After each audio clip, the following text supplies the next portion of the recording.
नमस्कार प्रिय विद्यार्थियों, अभी इस वीडियो में हम बात करेंगे 10वीं बोर्ड की तैयारी कैसे करें। इसकी स्टेप बाय स्टेप पूरी व्याख्या देखेंगे, तो आप इस वीडियो को पूरा देखना। मैं अभी आपको वही तरीके शेयर कर रहा हूँ जो मैंने खुद अपनाए हैं। 4 मिनट का वीडियो है, छोटा सा वीडियो है। यहाँ पर पहला पॉइंट है, सर्वप्रथम उन चैप्टर को पढ़ लो जो आपको आसान लगते हैं। बच्चों, एग्जाम के दिनों में विशेष रूप से ये पॉइंट ध्यान से समझना।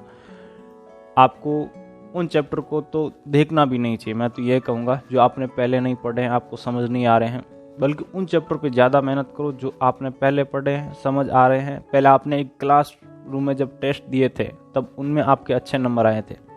ऐसा क्यों करना है? क्योंकि एग्ज़ाम टाइम में आपका एक एक मिनट इंपॉर्टेंट होता है। माना आपको 70% सिलेबस अच्छे से आ रहा है। कितना? 70% सिलेबस अच्छे से आ रहा है। तो यदि 70% सिलेबस का आप रिवीजन नहीं करेंगे, उसको दोबारा से नहीं करेंगे, तो उसमें से जो क्वेश्चन आएंगे वो भी आपके एग्जाम में गलत होने की संभावना है। और यदि आप उसको अच्छा कर लिया तो आपका 70% तो सिक्योर है। अब आपके पास टाइम बचा है, उसको आगे के उन टॉपिक पर लगाओ जो आपको समझ नहीं आते हैं। अब देखो, माना आपने बिल्कुल भी एग्जाम से पहले पढ़ाई नहीं की है, आपका टाइम ऐसे चला गया है, एग्जाम को 20 दिन है, तो भी ये तरीका काम करेगा। क्योंकि आप क्लासरूम में तो बैठे हैं, तभी आपको कुछ तो समझ आया है, तो उसके आधार पे पता लगाओ कि कौन कौन से चैप्टर आपको आसान लगते हैं। जैसे गुणनखंड के हो गए, कोई समीकरण का टॉपिक हो गया, ऐसे जो कि बहुत आप चुटकी में हल कर सकते हैं, जिनको आप तुरंत समझ सकते हैं, या कोई फॉर्मूला बेस्ड क्वेश्चन हो गए। और इसी प्रकार से सामाजिक विज्ञान की बात करें तो वहाँ पर कोई परिभाषाएं होगी, विज्ञान की बात करें तो वहाँ पर अभिक्रियाएं होगी, या अभिक्रियाओं की परिभाषाएं होगी। तो ऐसे टॉपिक देखो जिनको आप अभी आसानी से समझ सकते हैं, या पहले समझा है तो उनका अभी रिवीजन करो, उनको अच्छा करो, फिर आगे के टॉपिक पर जाओ जो आपको समझ नहीं आए हुए हैं, जो आपने नहीं पढ़ा है। अब देखिए, यहाँ पे जो सेकंड पॉइंट आता है, गणित व विज्ञान को ध्यान से पढ़ो। ये मैं क्यों सजेशन दे रहा हूँ? क्योंकि देखिए, गणित ऐसा विषय जिसमें आप 90+ नंबर ला सकते हैं, विज्ञान ऐसा विषय जिसमें 90+ नंबर ला सकते हैं। मेरे खुद के विज्ञान में 90+ नंबर है। तो इसका फ़ायदा क्या होगा? आपके जितने परसेंटेज बनने चाहिए उससे ज़्यादा परसेंटेज बनेंगे। और मैं गणित विज्ञान को क्यों यहाँ पे महत्व दे रहा हूँ? क्योंकि ये 2 सब्जेक्ट ऐसे हैं जो कि आपका टाइम लेंगे। इनको आप रातों रात तैयार नहीं कर सकते। यहाँ पे आपको प्रैक्टिस करनी पड़ेगी, आपकी प्रॉब्लम आएगी, वो टीचर के साथ डिस्कस करना पड़ेगा, अपने दोस्तों के साथ डिस्कशन करना पड़ेगा। हो सकता है दूसरी चैप्टर, जैसे मैं उदाहरण की तौर पर बात करूँ, सामाजिक इत्यादि, जिनमें केवल थ्योरी होता है, थ्योरी को आप रट भी लें, लेकिन यहाँ पे समझने की बात आती है तो इनको आप पहले ध्यान से पढ़ना चाहिए। उसके बाद बच्चों आता है रिविज़न करो।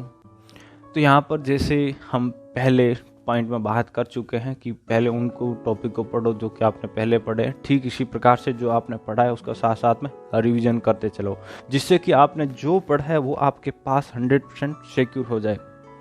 इसीलिए खुद का टेस्ट लो। इसका मतलब क्या हुआ? खुद का टेस्ट कैसे लें? तो इसके लिए मार्केट में 150 रुपये आती है, आपने सुना होगा। तो यहाँ पर वो जो पहला पॉइंट है उसको यहाँ पे ला के चिपका दो।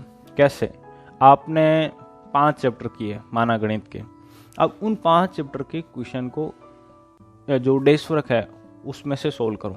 अब आप देखो कि आपसे सारे क्वेश्चन सोल्व हो गए हैं, तो एक आध क्वेश्चन में प्रॉब्लम है तो उसको जाके वापस देख लो। अब आपको पता लग गया कि हाँ, ये 5 चैप्टर तो कंप्लीट, अब 6ठे चैप्टर पर जाओ। इस प्रकार से यदि आप स्टेप बाय स्टेप बढ़ेंगे तो आपके जितने परसेंटेज आने हैं, आप यकीन मानकर चलो उससे कहीं आप अच्छा रिजल्ट लेंगे। तो दोस्तों, अगला और सबसे महत्वपूर्ण पॉइंट है, गणित के सूत्र किसी पेज पर लिख लो। विज्ञान की जो आपकी अभिक्रियाएं होती है उनको किसी पेज पर लिख लो। और ये ऐसी चीज़ें हैं जो आपको याद होनी चाहिए। देखिए, विज्ञान में कुछ क्वेश्चंस ऐसे होंगे जो कि डायरेक्ट आपको मिल जाएंगे, परिभाषाओं से मिल जाएंगे, अभिक्रियाओं से मिल जाएंगे, कुछ ऐसे छोटे छोटे पॉइंट से मिल जाएंगे जिनमें आपको पूरे से पूरे नंबर आना है। तो ऐसे पॉइंट को सिलेक्ट करो जो कि आपको एक पेज पर लिख कर रखने चाहिए। जैसे यहाँ पे मैंने गणित का एक एग्जाम्पल दिया है, गणित के सूत्र। कुछ चैप्टर ऐसे हैं जो कि डायरेक्ट सूत्र पर आधारित है, तो आपको सूत्र याद है तो फिर उन चैप्टर को आप आसानी से कर पाएंगे। और सूत्र लिखना जरूरी है, क्योंकि एग्ज़ाम के दिनों में ऐसा होगा कि सूत्र नहीं लिखे हैं तो हमें पूरा कॉपी देखना पड़ेगा, नहीं तो एक पेज देखना पड़ेगा, उस पे सारे सूत्र, हाँ ठीक है हो गया, गणित का रिवीजन हो गया आपका। तो ये तरीके हैं। आपने इस वीडियो को देखा उसके लिए आपका तहे दिल से धन्यवाद, आभार। मैं आपके एग्ज़ाम की शुभकामनाएं करता हूँ।